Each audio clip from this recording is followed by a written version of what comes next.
21장 계시록. 요한계시록의 마지막이고요. 성경의 마지막인 새 예루살렘에 드디어 도착했습니다. 새 예루살렘은 영원한 영의 천국이죠. 새 예루살렘 위치는 여기입니다. 심판 다음이죠. 천년왕국이 있었고요. 그 심판까지가 연대로는 7,000년이 되는 거죠. 천지창조부터 심판까지가 이제 7,000년으로 기록이 된 겁니다. 이게 놀라운 역사예요. 그래서 바로 이 정확하게 7,000년에 맞춰서 기록이 된 것은 먼저 발표를 해서 저도 이 이름을 7,000년적 전천년설이라고 이름을 붙였는데, 정확하게 심판이 7,000년이 되는 해에 일어납니다. 그래 그 이후에 새 예루살렘이라는 영의 천국이 임하는데, 요한계시록 21장 새 하늘과 새 땅을 먼저 말합니다. 새 하늘과 새 땅, 신천지죠. 한문으로 쓰면. 자, 이 새 하늘과 새 땅은 하늘과 땅이 천지가 돼서 이 물질계를 창조한 첫 창조와 대응되는 용어입니다. 그래 신천지라고 이제 이게 이단들이 써가지고 이제 이렇게 말을 이제 용어를 좀 섣불리 못 붙이는 부분이 있는데, 새 하늘과 새 땅이 이름으로는 더 좋은 것 같은데, 이제 창세기 1장에서의 창조는, 이 창조는 이제 물질계의 창조입니다. 이게 육의 세계의 창조고, 이 새하늘과 새 땅은 이제 영의 세계로 완전히 바뀐 거예요. 물질 세계는 없어진 거죠. 이 영의 세계에서의 새하늘과 새 땅이 임한 것입니다. 드디어 모든 갈등 구조, 육이 이제 결국에 악이 되지 않습니까? 유한한 세계인 육의 세계가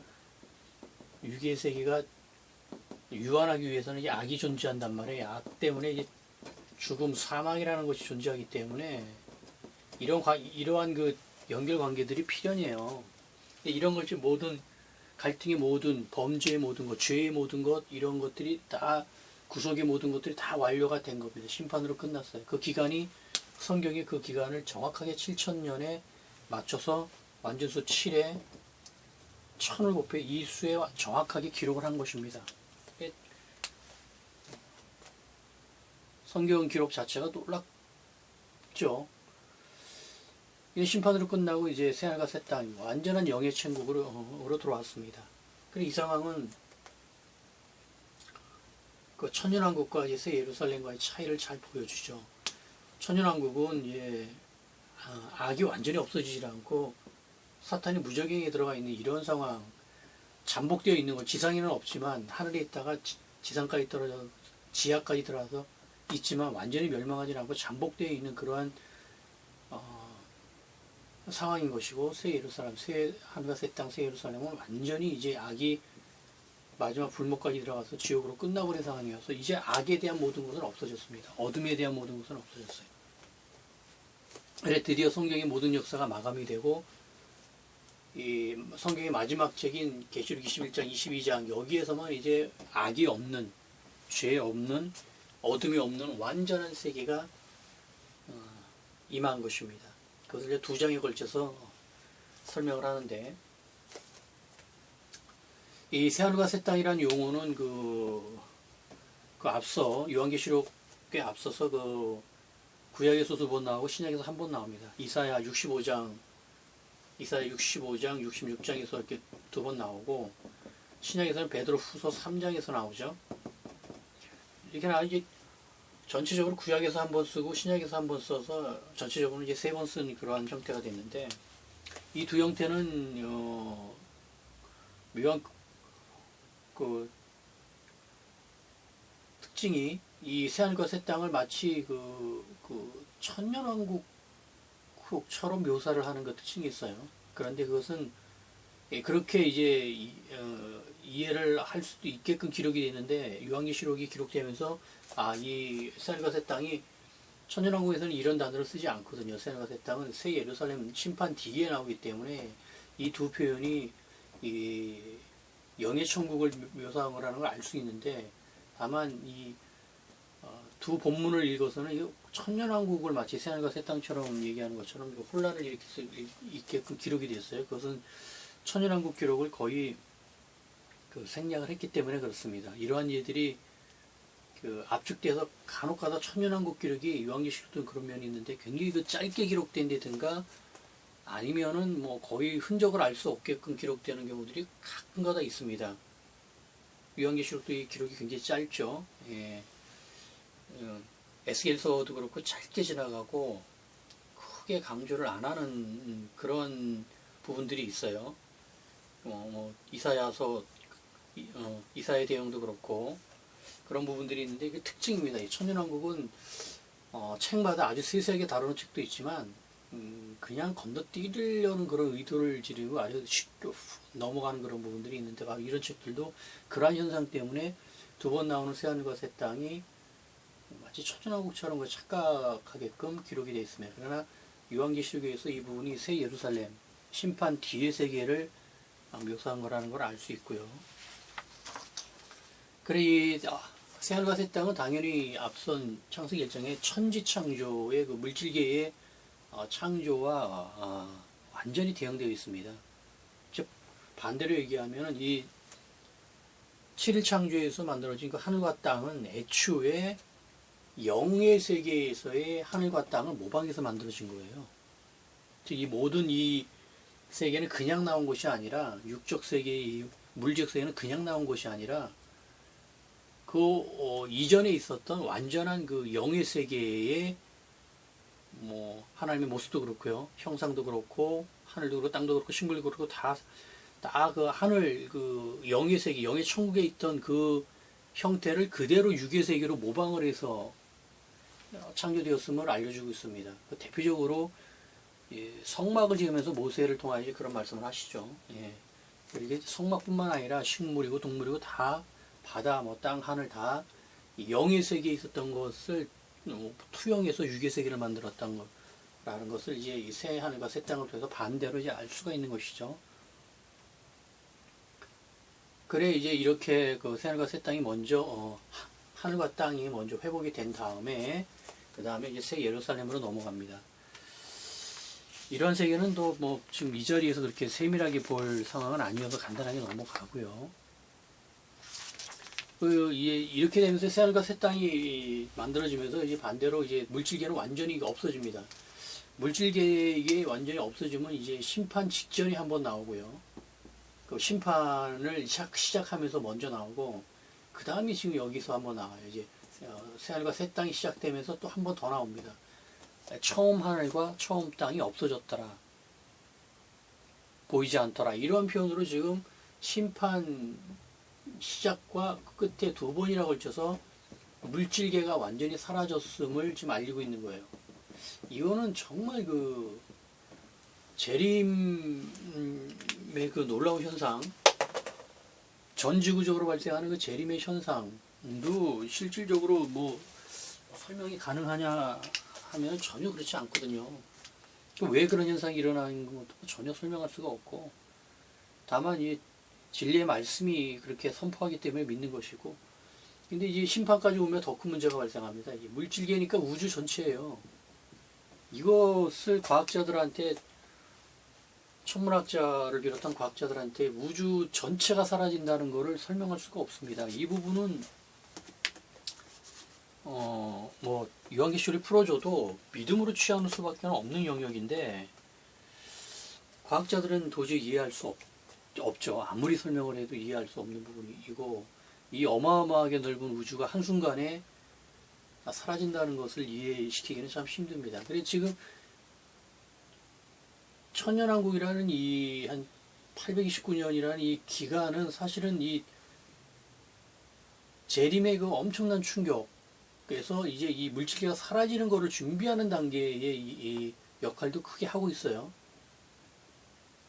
지금 2단계 없이 그냥 바로 우주가 사라지는 그런 것이 아니라 이거 그렇게 그런 그 우주가 사라지는 이런 큰 거에 비해서는 뭐 829년은 아주 짧은 시간입니다만 이 정도 준비 기간 회복이 어느 정도 된 준비 기간을 놓고 이제 우주가 사라지는 이런 현상이어서 배려를 하긴 했습니다만 그럼에도 불구하고 우주가 완전히 사라지는 이거는 뭐 그 누구도 설명할 수가 없는 부분인데 여하튼 말씀은 두 번이나 걸쳐 거듭 처음 하늘과 처음 땅, 즉 물리적 세계의 하늘과 땅이 완전히 사라졌더라 없어졌더라.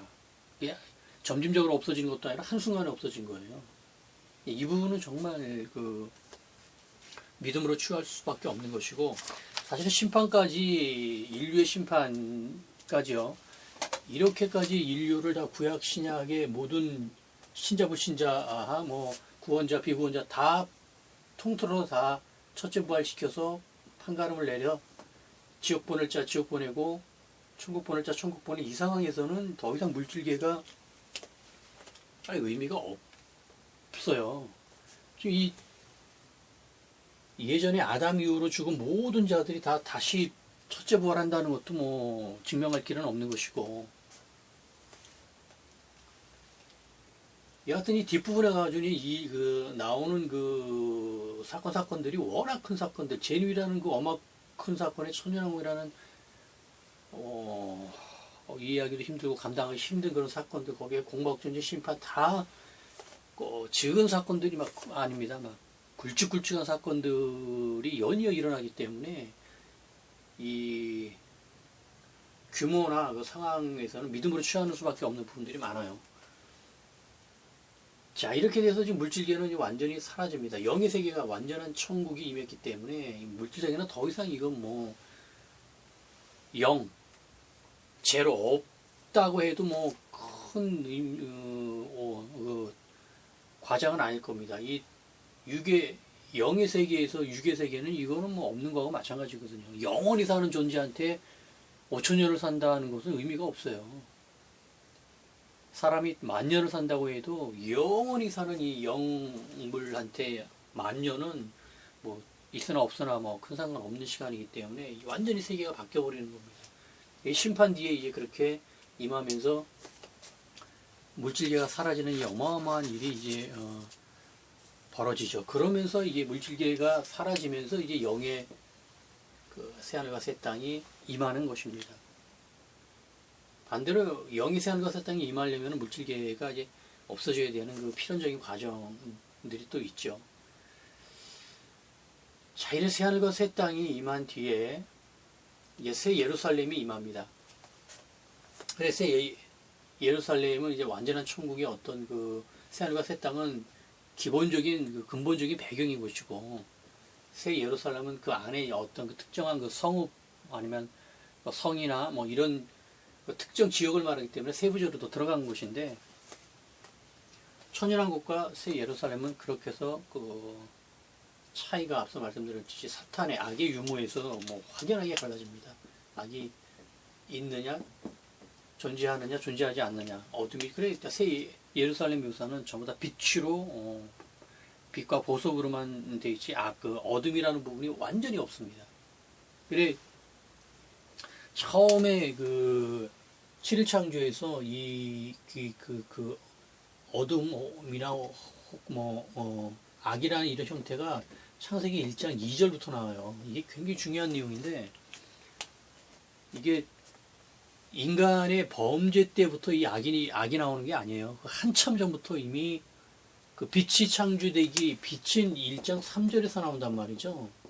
이 빛이 있으라해서 빛을 창조하시기 전에 이미 악이 존재했단 말이에요. 이게 굉장히 중요한 내용입니다. 이 성경에서 가장 중요한 구절인데 새 예루살렘은 그것조차 완전히 해결된 겁니다. 이것조차. 그야말로 태초에 하나님이 천지를 창조하시니라 이전으로 돌아간 거예요. 완전한 회복입니다. 당연히 이 상황에서 천연왕국을 본다면은 천연왕국은 완전한 회복이 아니죠. 그래 차이가 확연히 나고요. 새 예루살렘에 의해서 이제 드디어 그 완전한 회복의 역사가 이제 시작되었음이 나타나면서 우리가 원하는 영원한 천국의 상황이 이 새 예루살렘으로 대변이 됩니다. 그런데 이 새 예루살렘은 이제는 영의 천국이에요. 영의 천국입니다. 이 새 예루살렘이. 근데 이 묘사가 좀 좀 의아한 부분이 있는 것이, 우리들이 생각할 때 영의 천국의 묘사하고는 상당히 거리가 있는 거예요. 지금 이 새 예루살렘은 아담부터 모든 인류의 모든 구원자가 지금 다 들어간 겁니다. 지금 승리한 자들, 구원자들이 다 들어가는 거예요. 지금 여기에는 사도 바울이 말한 예수를 듣지 못하고 생을 마감한 자들, 그들까지도 자기 율법 양심이 율법이 된다 그랬잖아요. 그들과 그래도 예수를 믿지 않은 자들, 아니면 완전히 구약시대 인물, 하나님이라는 이름조차도 듣지 못하고 죽은 자들조차도 그 양심으로 예수님께서 심판하신다고 하는 그들이 그렇게 해서 구원받은 자들이 지금 다 들어간 거예요. 지금 들어갔는데 그들이 임한 모든 상황, 당연히 천년왕국에서 왕노릇한 자들은 당연히 패스로 그냥 당연히 들어가는 것이고요. 지금 다 들어간 겁니다. 창조부터 재림까지 인류 중에 구원자는 다 들어간 거예요. 이 새 예루살렘으로 다 들어갔는데, 문제는 뭐냐면 그것의 묘사에 있습니다. 그래, 만약에 이렇게 마감의 상황, 완성의 상황, 완전한 회복의 상황이 됐다면, 우리가 짐작하는 정말 놀랍고 놀라운 사도 바울이 셋째 하늘에 가서 본 말로 표현할 수 없는 말할 수 없는 하여간 여하튼 하여간 아우 주여 밖에는 할 수 없는 엄청난 영의 천국의 상황이 정말 성령님께서 기뻐하시면서 그렇게 기록이 휘황찬란하게, 분량은 2장밖에 안 되더라도 그렇게 확 차있을 것 같은데 실제는 아닌 거예요. 기록에는 덜렁 그냥 영의 천국을 예루살렘이 새로워졌다라고만 딱 기록한 거예요. 물론 이 안에 빛이나 보석이라는 그런 어둠이 존재하지 않는 그런 세계를 기록합니다만, 또 기록 안에서 계속 또 행학자부터 해가지고 또 여지를 계속 남겨두고 있죠. 기록이니까. 그래, 여튼 참 우리가 예상하고 있는 천국, 완전한 영의 천국의 모습이 기록 묘사로는 아니라는 거예요. 그래, 주님 왜 또 그냥 참 좋은 영의 천국을 기록하시면서 희망을 주고 소망을 주게 하셨으면 좋겠는데, 이 예루살렘이 새로워졌다라는 걸 또 그것도 성곽이나 성벽이나 이런 묘사만 하죠. 성전은 없기 때문에 묘사를 못하고. 그래, 저는 처음 읽을 때 좀 많이 실망을 했습니다.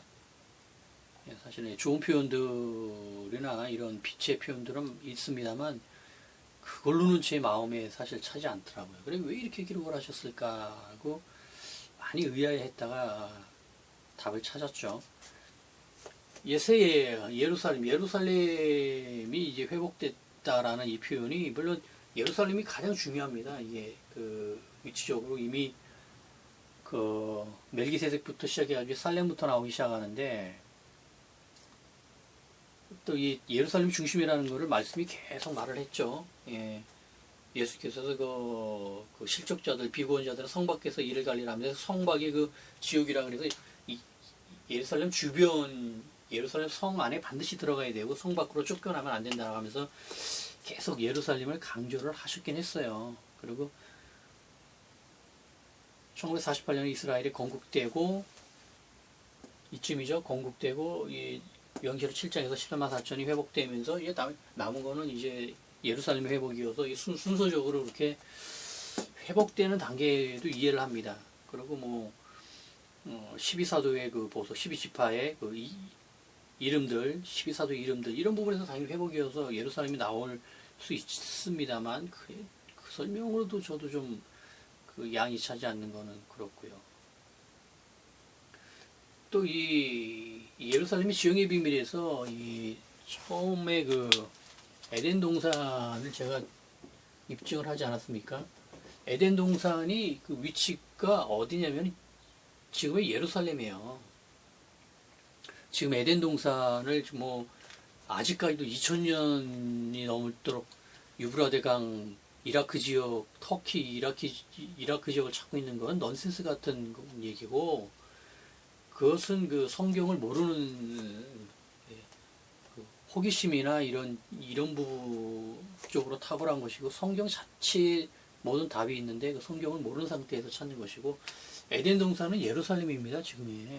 그래서 성경의 모든 역사는 에덴 동산에서 있다가 에덴 동산에서 벗어나서 쫓겨나서 다시 돌아오고, 또 쫓겨나서 돌아오고, 또 쫓겨나서 돌아오는 거, 이 역사의 반복이에요, 성경의 역사가.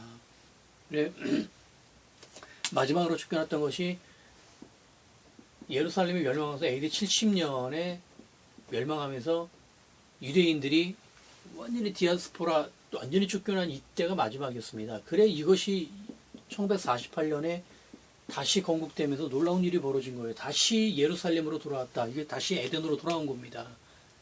이 돌아옴이 당연히 재림을 준비하는 신호라는 뜻이거든요. 그래, 결국 계속 예루살렘으로 돌아오는 그 역사는 에덴 동산으로 돌아오는 역사예요. 그래, 그걸 생각하면 이 예루살렘으로 뭐 새 예루살렘이라 표현할 수도 있습니다. 그러나 이 설명도 저한테는 좀 그렇게 아주 만족스럽지는 않더라고요. 여하튼 뭐 에스겔의 환상성경도 그렇고요. 여러 사항들이 신구약이 전부 다 그 중심점이 예루살렘이기 때문에 예루살렘을 능히 강조할 수는 있어요.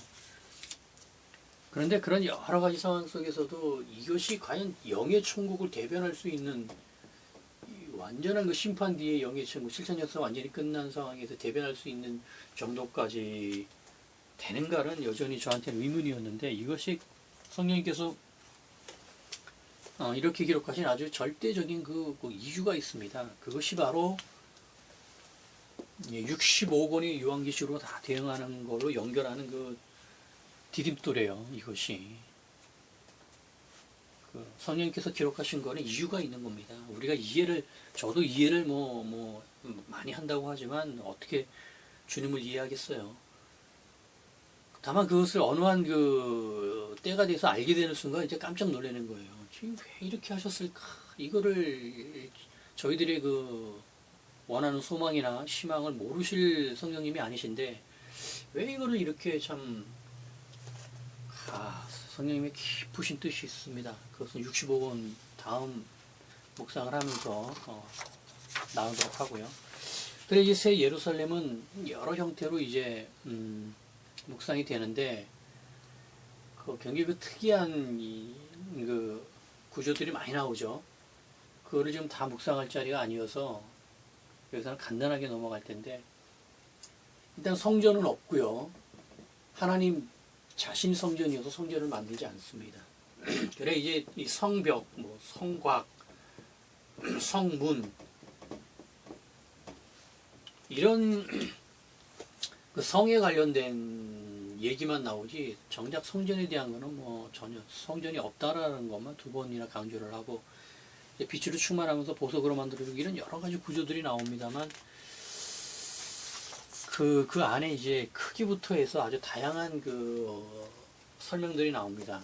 크기는 12,000 스타디온으로 그 표현이 되는데, 이 크기를 짐작할 수 없는 것이고요. 지금 이 안에 아담 이후의 모든 구원자들이 다 들어간단 말이에요. 지금 이 예루살렘, 새 예루살렘 성 안이 천국이라니까요. 안이. 여기가 천국이, 이 성 밖으로 가면 지옥이에요. 지금 이 구조를 우리가 쉽게 이해하기 힘든데, 누가복음에서는 이 지옥과 천국 사이에 커다란 구렁텅이가 있다고 하는데, 여튼 이 안에 수백억이 됐든 수천억이 됐든 인원수가 됐든 이 안에 다 들어가고도 남는 것이죠. 이건 영의 세계이기 때문에 공간에 그런 개념이 없으니까.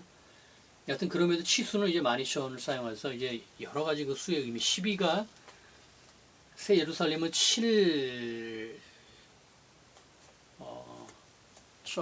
성경의 첫 창조는 7이 강조되고, 이제 요한계시록도 7이 강조되는데, 참 마지막 그 새 예루살렘은 이제 12가 아주 많이 강조됩니다. 이것은 뒤에 수의 구조나 칠의 비밀을 가서 많이 살펴보기로 하고요.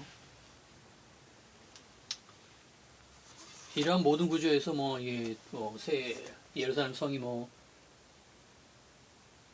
피라미드 구조일 것이라고 추측하는 분도 계신데 그런 거는 큰 의미가 없는 것이고, 여하튼 크기에서는 계속 12가 강조되면서 여기서도 이제 144가 나오죠. 14만 4천을 만든 것처럼 동일한 방법으로 12 곱하기 11로 해서 144가 나옵니다. 그래서 성곽에 대한 부분들 묘사가 많고, 12보석에 대한 것도 12지파의 이름들, 12사도의 이름, 12보석을 계속 12로 완성체로 만듭니다. 이게 지금 12가 지금 얘하고 관련이 있다라는 것만 말씀드리고 넘어갈게요. 장수하고 좀 맞물려 있는데 이거를 지금 이 자리에서 말씀드리면 또 신비주의라고 얘기할 것 같아가지고 얘기를 안 하겠습니다. 묵상만 해보시고요. 이게 지금 계시록 21장과 22장이 지금 12하고 좀 수가 좀 관련되어 있다는 것만 말씀드리고, 새 예루살렘의 이 형태는 전체적으로 환상성전, 에스겔 환상성전과 아주 연결되어 있으며, 환상성전, 구약의 성전의 완성판인 환상성전의 완성판이죠. 예. 그래 어느 정도 그 형태나 이런 부분에서는 좀 유사점을 가지고 있습니다. 그래 지금 빛에 대한 묘사는 좀 새 예루살렘을 강조하는 편이죠. 이 빛의 묘사는 그 창세기 1장의 7일 창조의 그 빛하고 내용이 지금 대응되어 있습니다. 넷째 날에 이제 광명체를 만들잖아요. 이 광명체들하고 지금 관련이 있어요. 이것도 대응되어 있다. 구조적으로 대응돼서 완성되어 있다는 걸 말씀드리고, 세부적인 내용은 나중에 보죠. 자, 모든 단어들이 지금 다 맞물려 있는데, 이런 걸 세세하게 지금 하기에는 그건 뒤에 가서 전체 구조나 이게 훨씬 더 중요하기 때문에, 하고 여튼, 성경의 모든 단어들이 다 관련되어 있는 단어들이 어떤 방향이든 다 연결되어 있다는 것을 유념해 두시고요. 이걸 영적 해석으로 한다고 하면서 이제 혼란이나 혼미에 빠지는 그런 우는 범하지 않은 상태에서 단어들이 다 지금 연결되어 있다는 걸 염두에 두시고 묵상했으면 좋겠고요. 그 신부들이 나오죠. 이 신부 그 앞에 그 21장 시작하면서 그 신부를 보여주겠다고 하면서 신부와 신부처럼 단장한 새 예루살렘 이렇게 표현이 나왔다고 해서 이제 뒤에 가서 21장 중 가서 그 신부가 누구냐 이게 보여주겠다고 이제 하는데, 이 신부는 새 예루살렘이 아니죠.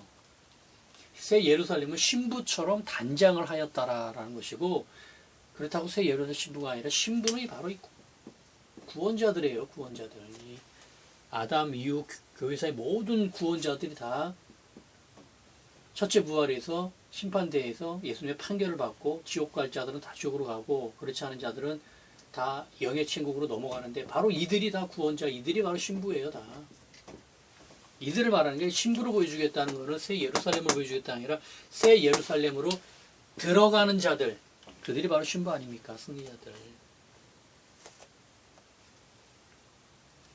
당연히 들어가는 그 새 예루살렘도 신부처럼 아름답다, 가장 아름답다라는 그런 묘사로 신부는 바로 승리자들 말하겠죠.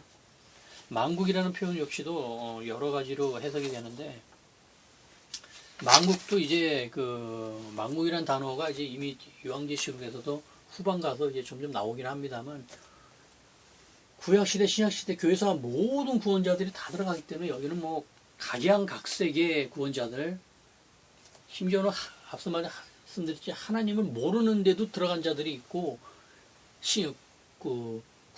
신약시대인데도 교회사인데도 예수의 이름을 모르고 죽은 자들 중에서도 구원자는 들어가요. 대표적으로 이수신 장군 같은 분 있을 거 아니에요. 그분들은 예수님께서 심판하신다는 거예요. 그 양심을 본다는 거 아닙니까? 예수를 못 듣고 죽었다고 다 멸망시키지 않는다는 거 아니에요. 그러니까 각양각색 국적의 언어에 그들이 영으로 다 깨어나서 영으로 새 예루살렘 천국에 들어가기 때문에 만국이라는 것도 그 안에 포함이 되는 거죠. 이 안에 많은 나라들이 있을 것이고, 그것까지 다 회복한다. 생명나무로 회복시킨다라는 그러한 의미를 지니고 있겠죠. 물론 그 안에 더 깊은 얘기들이 있습니다만, 이런 정도로 정리가 되면 될 것 같고요. 이기는 자들도 이제 그 표현이 나옵니다. 일곱 교에서 나왔던 이기는 자들, 일곱 교에서 나왔던 이기는 자들 표현이 바로 이게 이 표현은 기간을 제약하죠. 교회사 동안의 승리자를 말합니다. 이 승리한 자들이 바로 교회사의 승리자.